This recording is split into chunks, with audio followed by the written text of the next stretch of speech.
Now I'm pleased to introduce, even though you should all already know him, CCECD's co-founder and caller extraordinaire, James Hutson, to give us some background on the history of our ball. James. Thank you, Renee. When Giovanni de Amici produced the first Southern California Playford Ball in 2001, we had no idea what we were doing. The seeds for that event were planted in 1997 when Giovanni, who was an avid English country dancer in the San Francisco Bay Area, moved to Southern California and started a twice-a-month English country dance series in the city of Torrance in southern Los Angeles County.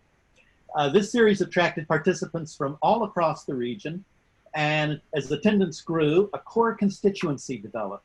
This new community attended local dance events produced by various historical groups, but the greatest enthusiasm was for the annual Playford Ball in Northern California, produced by the Bay Area Country Dance Society, or BACDS. But the BACDS Playford Ball was 400 miles away. And demand soon arose to create a local version of this event. The BACDS Ball thus served as a template for the kind of ball we wanted, an experienced dancer ball that rewarded strong dance skills. We followed the lead of BACDS in a number of ways. We encouraged costumes from all periods. The kind of costume one wore was less important than knowing how to dance. Like BACDS, we put together programs from the full gamut of English country dance repertoire, historical to modern. And because BACDS balls always had a theme, we thought our ball should have a theme too. The first Southern California Playford Ball was held September 29, 2001 at the South Bay Masonic Center in El Segundo, with Giovanni producing and me as dance leader. After it was noted that the date of our ball, September 29, was the feast day of St. Michael, also known as Michaelmas, Annie Lasky recommended that I include the dance Michael and All Angels on the program. And thus, we had our first themed program called St. Michael's Madness. Other themes soon followed. 2002, an evening in Orange. The ball was held in Orange County. 2003, the Rose Ball. That one was in Pasadena. Rose Ball, Pasadena, get it? 2004, Sparkling Waters. 2005, Faces and Places. The last of the themed balls was in 2006.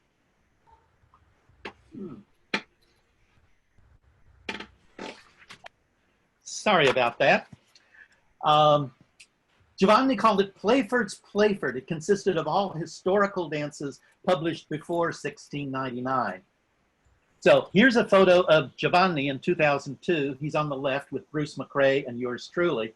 Shortly after the Playford's Playford Ball, Giovanni announced that he was discontinuing the semi-monthly English country dance series produced in Torrance in order to spend more time with his family. That might have meant the end of the Southern California Playford Ball.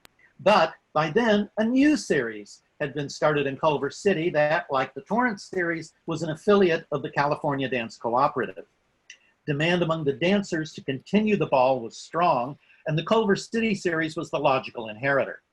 A new committee quickly formed, and a newly renamed Playford-to-the-Present Ball was reborn. The change of name came about because some of our dancers felt the name Playford represented a specific historical period, and our ball was always much more than that.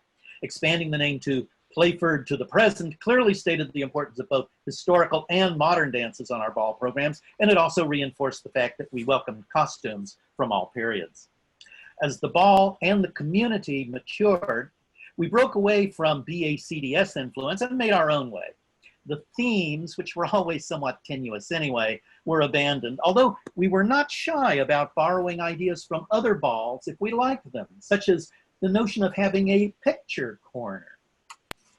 Oh, aren't they a lovely couple?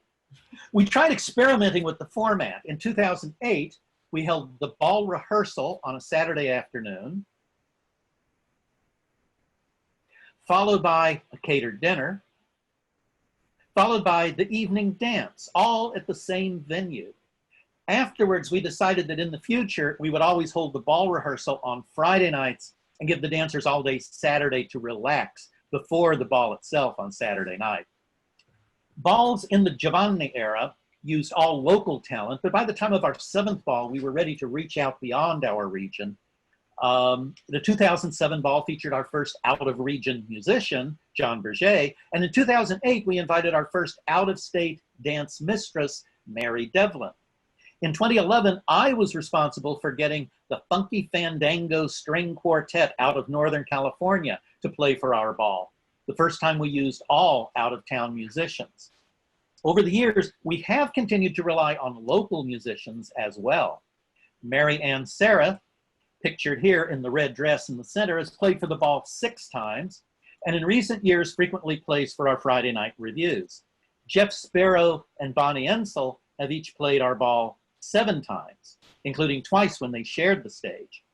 In 2013, Chris Page led the program, the highlight of which was an original dance he composed for the occasion, named after Bonnie Ensel's band, Bonfire, which played that year. So here's a brief video clip of that dance.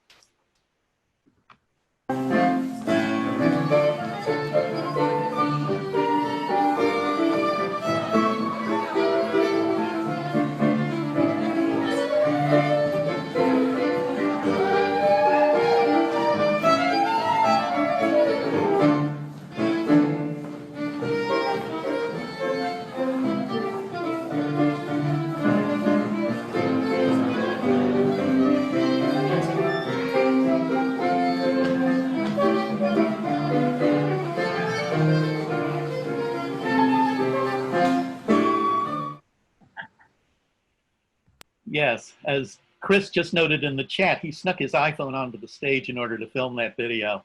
That's terrific. As we've broadened our perspective, we've reached out to many distinguished dance leaders and musicians from the greater English country dance world, but we've always kept our focus on programs that would appeal to our local constituency.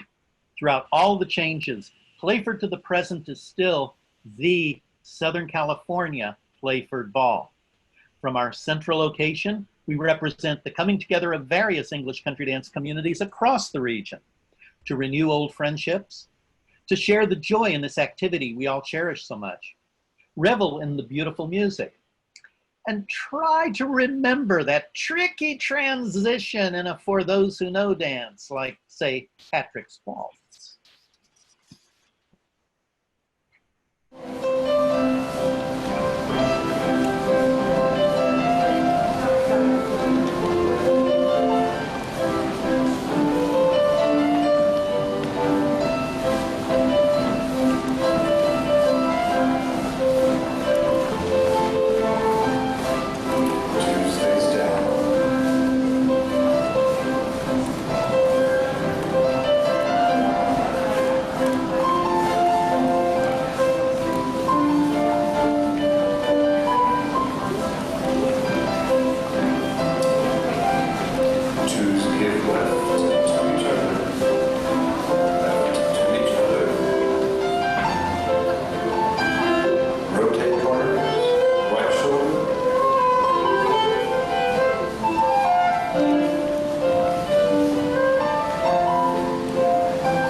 Yeah, I think we finally figured out how to transition from rotate the set to the diagonal hay, but even if we didn't, we had fun trying.